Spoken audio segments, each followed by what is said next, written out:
আজকে আমরা পদার্থের গঠন এর দ্বিতীয় ক্লাসটা করব। টপিক হচ্ছে পরমাণুর ইলেকট্রন বিন্যাস। মানে কি? পরমাণুর ইলেকট্রন বিন্যাস কথাটার অর্থ হচ্ছে যে নিউক্লিয়াসের বাইরের কক্ষপথে ইলেকট্রনগুলো কিভাবে সজ্জিত থাকে, আজকে আমরা সেটা দেখব। প্রথমেই আসি আমাদের পর্যায় সারণীর প্রথম যে মৌল হাইড্রোজেনের কথায়। হাইড্রোজেনের পরমাণু ক্রমাঙ্ক কত? 1। তাহলে হাইড্রোজেনের ইলেকট্রন কত? 1। তাহলে প্রোটনও হবে 1। তাহলে এবার এর গঠনটা দেখতে গেলে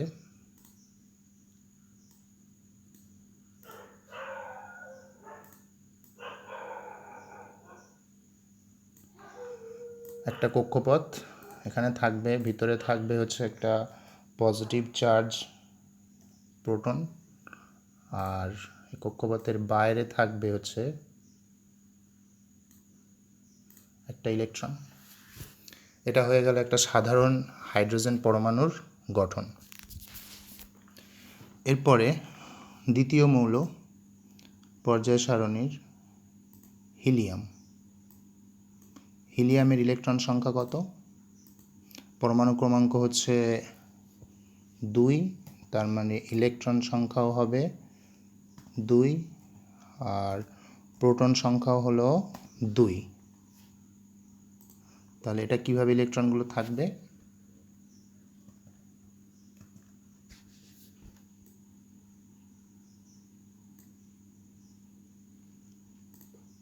এর ভিতরে থাকবে হচ্ছে দুটো পজিটিভ চার্জ প্রোটন, আর বাইরে থাকবে হচ্ছে দুটো ইলেকট্রন। এরপরে আসছে লিথিয়ামের পরমাণু ক্রমাঙ্ক 3। তাহলে লিথিয়ামের ইলেকট্রন সংখ্যা আমরা পাবো হচ্ছে 3, এবং প্রোটন সংখ্যাও পাবো হচ্ছে 3। তাহলে এর গঠনটা আমরা একটু স্টাডি করি।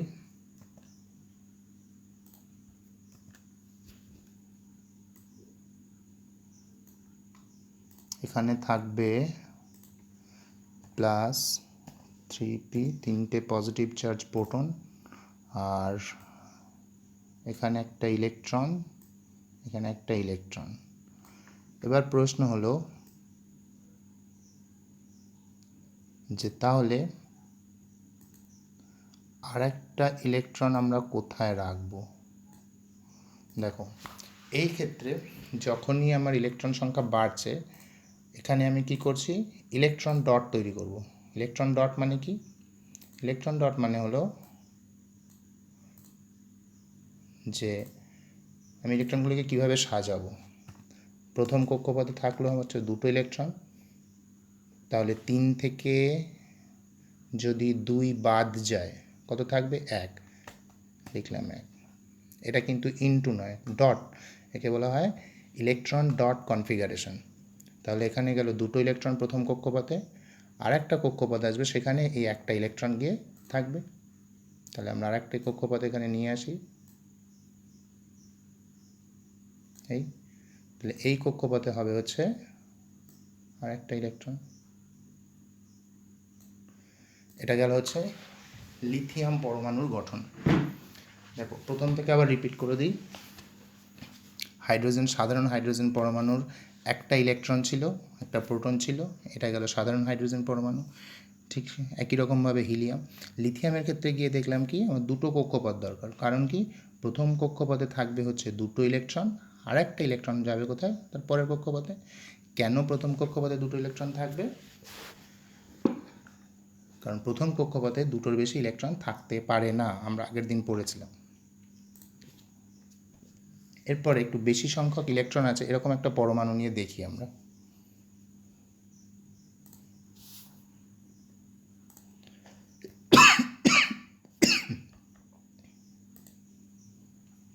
তাহলে বেশি সংখ্যক ইলেকট্রন আমরা পাবো হচ্ছে, চলে যাই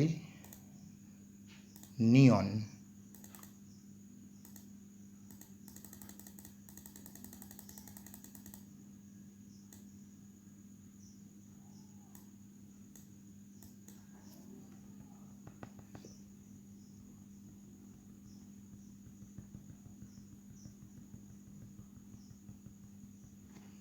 কোথায় যাব, নিয়ন। নিয়নের পরমাণু ক্রমাঙ্ক কত?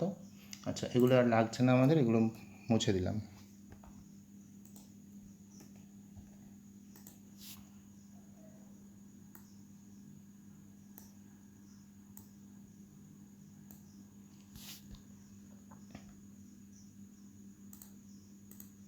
নিয়নের ইলেকট্রন সংখ্যা পরমাণু ক্রমাঙ্ক কত? 10। তাহলে নিয়নের ইলেকট্রন সংখ্যা কত হবে? 10। প্রোটন সংখ্যাও হবে 10। তাহলে প্রথমে আমাকে কী বের করতে হবে? নিয়নের ইলেকট্রন কনফিগারেশন বের করতে হবে। কী লিখব? প্রথম কক্ষপথে 2টো, বাকি রইল কটা? 10 থেকে 2 বিয়োগ দিলে 8। তাহলে 8টা পেয়ে গেলাম। তাহলে এবার নিয়নের ক্ষেত্রে আমরা তৈরি করব কী করে ইলেকট্রন বিন্যাস? প্রথমে এখানে আমার চলে যাবে হচ্ছে +10p, অর্থাৎ 10টা প্রোটন। প্রথম কক্ষপথে 2টো ইলেকট্রন, এরপরে আসবে তার পরের কক্ষপথ,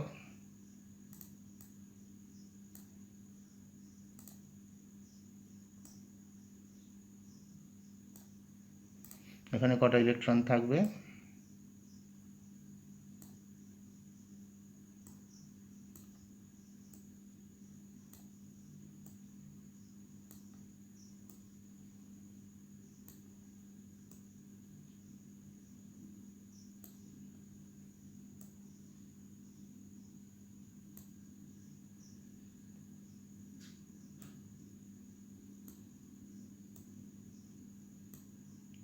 দেখো, লাগবে না, বাদ দিয়ে দাও।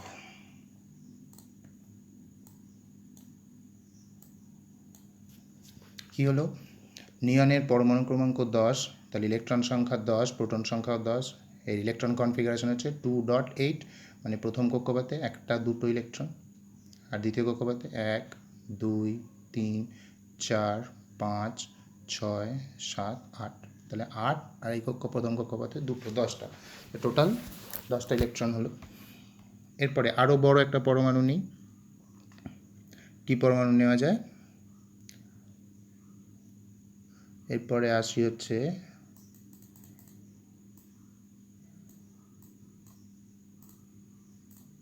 সোডিয়াম। চলো, সোডিয়ামের পরমাণু ক্রমাঙ্ক 11, তাহলে অবশ্যই ইলেকট্রন সংখ্যা হবে হচ্ছে 11 এবং প্রোটন সংখ্যাও হবে হচ্ছে 11। তাহলে ইলেকট্রন কনফিগারেশন কি? প্রথম কক্ষপথে 2টো ইলেকট্রন থাকে, 2টো, দ্বিতীয় কক্ষপথে থাকে 8টা, আর তৃতীয় কক্ষপথে বাকি থাকে কটা? দেখো, 8 আর 2 কটা হলো? 10টা, টোটাল ইলেকট্রন 11টা। তাহলে বাকি কক্ষপথে থাকবে হচ্ছে আর একটা। তাহলে ইলেকট্রন কনফিগারেশন হচ্ছে 2.8.1। এটা কীভাবে সাজানো থাকে সেটা দেখে নিই।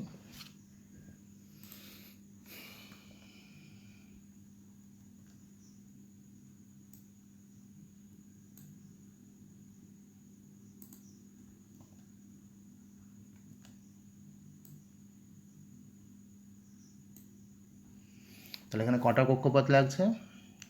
2-এর জন্য একটা, 8-এর জন্য একটা, আর 1-এর জন্য আর একটা। তার মানে আমার কক্ষপথ লাগবে মোট 3টে। বোঝা যাচ্ছে? এবার ইলেকট্রনগুলোকে সাজাতে হবে। চলো,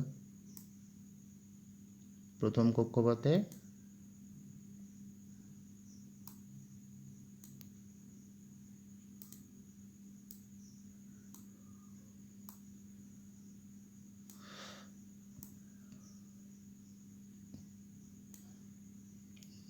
দুটো,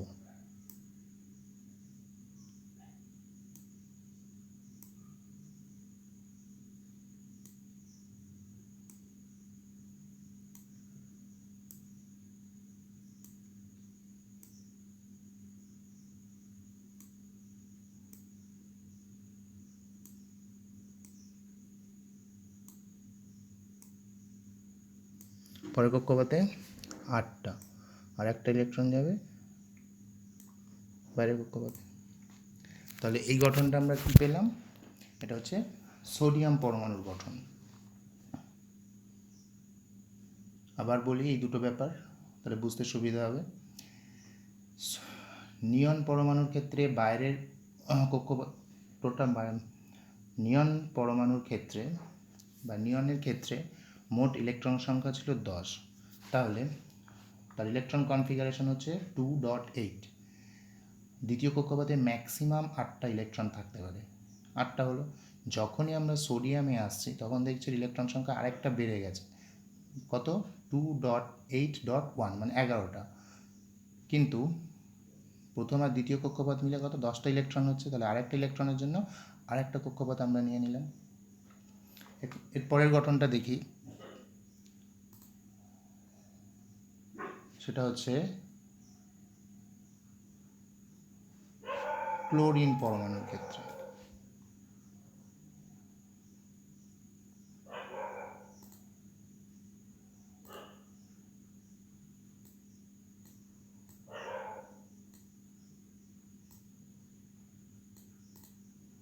চলো,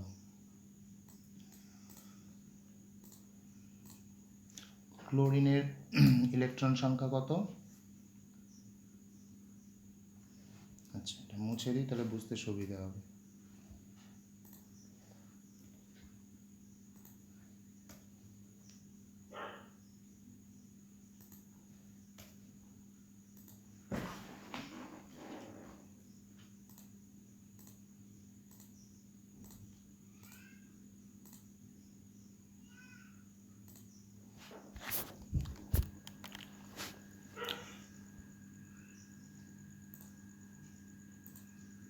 ক্লোরিনের ইলেকট্রন সংখ্যা হচ্ছে 17, প্রোটন সংখ্যাও হচ্ছে P=17। ওখানে একটা জিনিস ঠিক করা হয়নি, এটা হয়ে যাবে হচ্ছে +11 P প্রোটন। তাহলে ইলেকট্রন কনফিগারেশন কি পাবো? 2, 8 আর 2 10 আর 7 17। এবার ইলেকট্রনগুলো কীভাবে সজ্জিত থাকে সেটা দেখব। কটা কক্ষপথ লাগবে?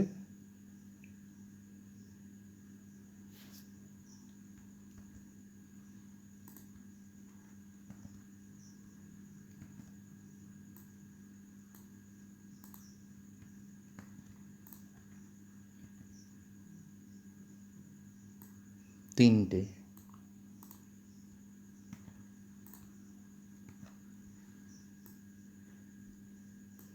হয়ে গেল আমার 3টে কক্ষপথ।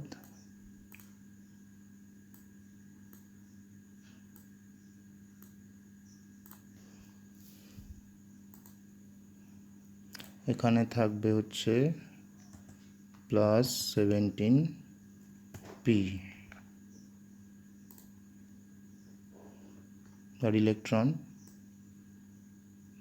1 2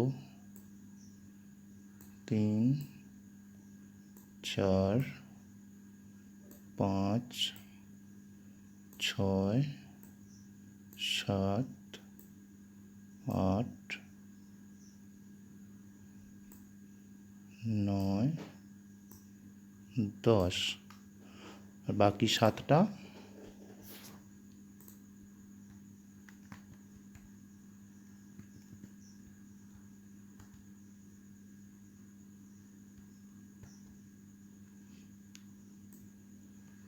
এক 2 3 4 5 6 7। দেখো কাউন্ট করি, 1 2 3 4 5 6 7 8 9 10 11 12 13 14 15 16 17।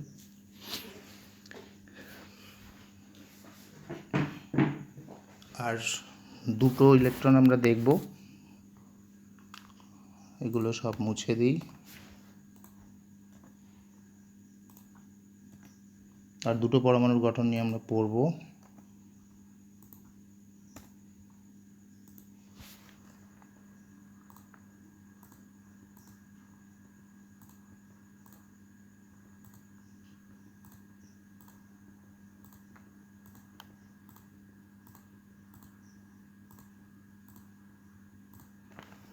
চলে এসো, আসছি হচ্ছে আর্গন।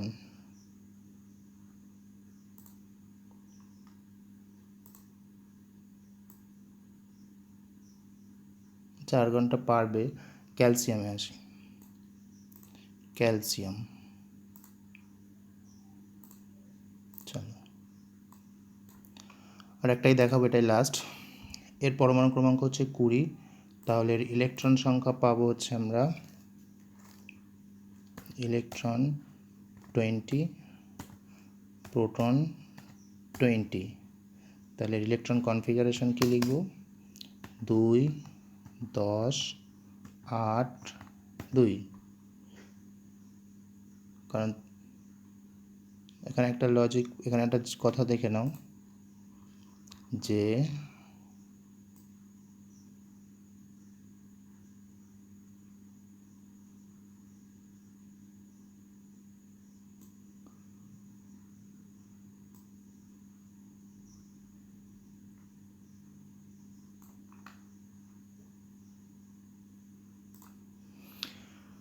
তাহলে প্রথম কক্ষপথে 2টো থাকবে, পরের কক্ষপথে 8টা, তারপরের কক্ষপথে 8টা এবং শেষ কক্ষপথে 2টো। তাহলে আমার কক্ষপথ সংখ্যা কটা লাগবে? 4টে।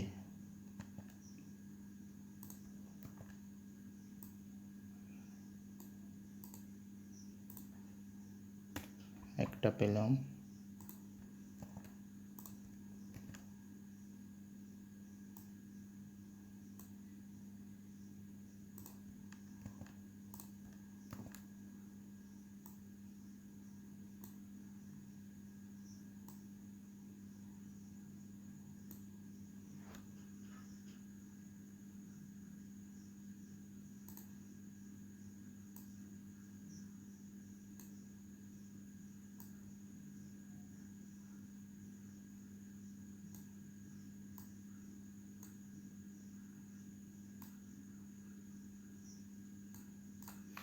চলো, তাহলে এখানে হবে হচ্ছে আমার +20 প্রোটন।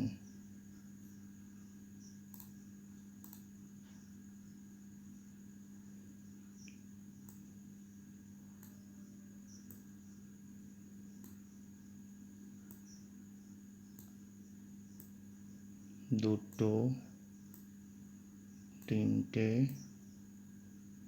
চারটে, 5টা, 6টা, 7টা, 8টা। 3 নম্বর কক্ষপথে 8টা।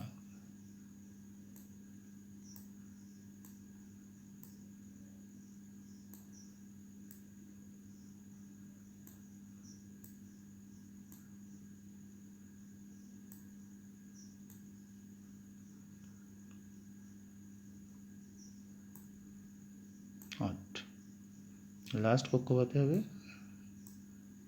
2টো। দেখো, এই হচ্ছে ক্যালসিয়াম পরমাণুর গঠন। তাহলে আমরা কি দেখলাম, কিভাবে আমরা ইলেকট্রনগুলোকে সাজাতে পারছি, সেগুলো সব দেখতে পাচ্ছি। আশা করি বুঝতে পেরেছো। যে বাকি যে মৌলগুলো আছে সেগুলো তোমরা বাড়িতে চেষ্টা করো, যেটা না পারবে আমাকে জিজ্ঞাসা করে নেবে। আর কোথাও বুঝতে না পারলে আমাকে হোয়াটসঅ্যাপ করো। সবাই ভালো থেকো।